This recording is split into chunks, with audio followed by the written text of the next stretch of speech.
Hi everyone, welcome to video 5 of our 6-part series. In this video, I'm going to talk about the steps we can take to encourage symbolic communication from the language learner after we have spent lots and lots of time using aided language input. The steps to expression are going to be determined by where the language learner is at. All language learners will move at different paces. Of course, before we even think about the language learner communicating using the AAC device, we need to ensure we and the other communication partners have used lots and lots of aided language input. In all cases, whatever the goal may be, you can use the following steps. Decide on the target vocabulary. Hopefully, if you have watched video 4, you'll have some ideas of what words you want to start with. Next, we need to make sure the AAC system is near to us so that we can use every opportunity for aided language input. Then we need to make sure the language learner has a reason to communicate. We need to follow the language learner's lead. We can join them in what they like to do or in the things that are interesting to them. We can find opportunities for communication, which I will talk about in the next slide.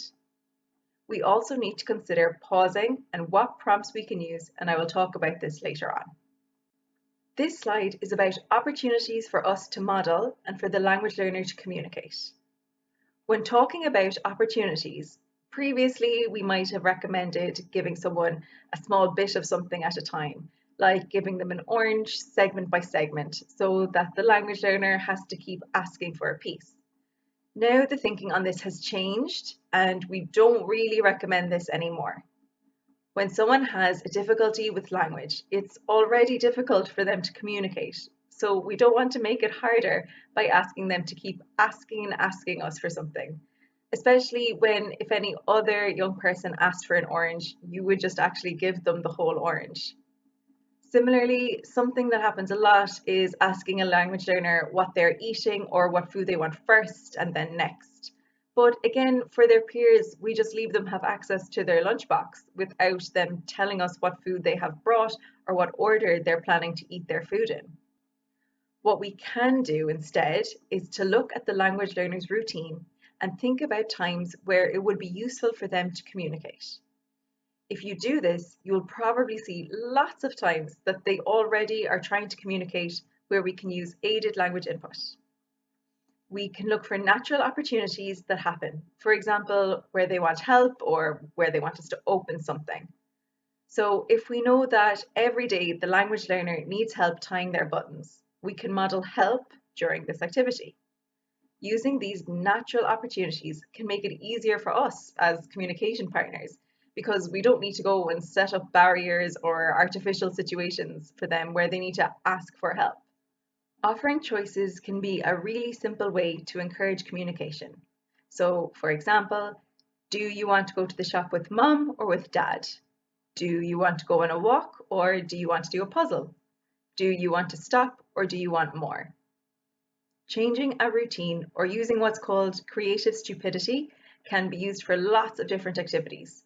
So if the language learner needs help getting dressed, you can give them their shoes before their socks. Or you could set the table and sit down for dinner, but not put out any cutlery for anyone, or maybe give the language learner a spatula instead of a knife and fork. Anything that's a little different that might spark a reason to communicate. You can also use creative stupidity for commenting about something. So during dinner, if you know they don't like broccoli, you could put a bowl of broccoli near them, and when they respond, you can model, oh yuck, or I don't like broccoli. Using the language learner's interest can provide lots of opportunities where they'll be really motivated. I worked with a young boy before who really liked asking questions about electrical appliances. And so for him, the opportunity for modeling when he was motivated was when he could ask people about the appliances they had. He would usually ask a question by saying a sentence. So if he wanted to say, where did you get your microwave? He would say, microwave Harvey Norman. So we were able to model how to ask this question because people who are not familiar with him didn't know what he was trying to say. So if someone said that they did have a microwave, when he went to ask where they got it, we could model where did you get it and point to where and get on the communication board. This worked really well because he was motivated to ask other people questions about their appliances. Another way of using interest is if the language learner loves a specific activity. So, for example, PE in school. You can forget to provide the timetable for the day and then go with the language learner to ask the PE teacher what time PE is. You can make this the language learner's weekly job. And this is a way of working on asking questions as a function of communication. The language learner needs to ask, when is PE, about something they want to do. There are other ways of asking questions, like at circle time, having the language learner ask their peers what they all had for dinner the previous night. But if the language learner is not interested in this, and let's be honest, it's probably not a very interesting conversation for most people, they won't be motivated to learn how to ask. So it's better to use their interests when you're targeting different goals. All of these strategies are used for opportunities for the language learner to communicate, but you can also think of them as opportunities for you to model the word again. So if the language learner indicates that they want juice by making a noise or maybe trying to take the glass, while it's not using the AAC device, we still honor their communication. If this happens, we can just give another model by pressing juice, and then we give the language learner the juice. We don't make them communicate with the AAC system or refuse to give them what we know they'd like because they're not communicating in the ways we want them to. It's about encouraging and motivating communication and giving us a chance to model a word we think the language learner is going to want to communicate, rather than insisting on them using the AAC system. Pausing is really important. It's probably the most important prompt we can use. In our usual conversations, we're always filling pauses. With people who are non-speaking or who only have a few words, we can be even more likely to chatter away and not give time to pause. Some language learners have a variety of reasons why they may need a bit of extra time. They might have processing issues, which means they need more time to understand what's going on, what you said, and then realize that it's their turn. Sometimes they need extra time to plan and organize themselves to respond. Keep in mind that the amount of time you might have to pause for depends on the language learner and can vary depending on the day or on the situation. So, for example, if the language learner is dysregulated or feeling strong emotions, they will probably need you to pause for longer. A prompt is a supportive level of cueing or assistance to help someone express themselves. The ultimate goal is for the language learner to use AAC spontaneously and independently. Prompts are only used as a support when necessary, and they are only used for as long as is necessary, with a plan in place for phasing out all levels of prompts, as we don't want the language learner to become dependent on prompts. Some learners can lack confidence and can think in a rigid way that follows a pattern. They can actually think, first she does this, like point to the device, and then I do that. And they actually wait for you to give a prompt before they respond. This is an important thing to avoid. So while we do use prompting, of course, while we're teaching, we need to plan to fade the prompts and move through the hierarchy as soon as possible. Only once we have done lots and lots of aided language input can we move through the hierarchy.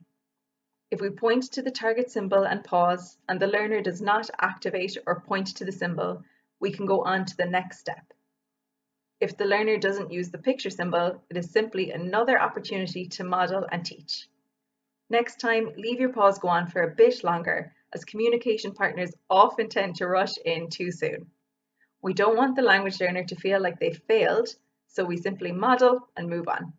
Something to note is that we don't recommend doing hand-over-hand prompting or physical prompting, because we don't know for sure what the language learner wants to say. And if we use a physical prompt, we are deciding what they're saying. It can be difficult to not use hand over hand because it's a prompt that would have been recommended in the past, but now the thinking has changed and it's not something that's used anymore. Kate Ahern, who is an AAC specialist, has made a useful visual where she goes into more detail of prompting, always under the umbrella of consistent aided language input, and there's a link to this in the description box if you want to read it. I'm going to play a video of using the prompting hierarchy. I didn't pause for 20 seconds between the prompts because I didn't want this video to be too long, but of course you would pause for about 20 seconds before moving through the hierarchy.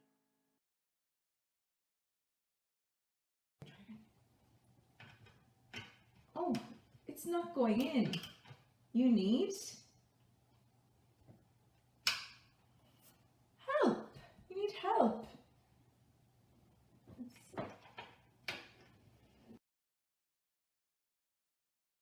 Oh, it's not going in. You need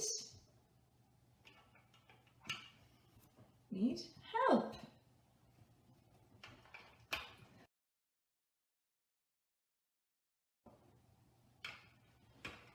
Oh, you need help. You need help. So you can see different types of prompts from that video. And I just want to reiterate again that while I didn't leave a 20-second pause each time in the video, communication partners should pause for about this long before prompting. Thank you so much for watching. In our last video, Katrina is going to talk about goal setting.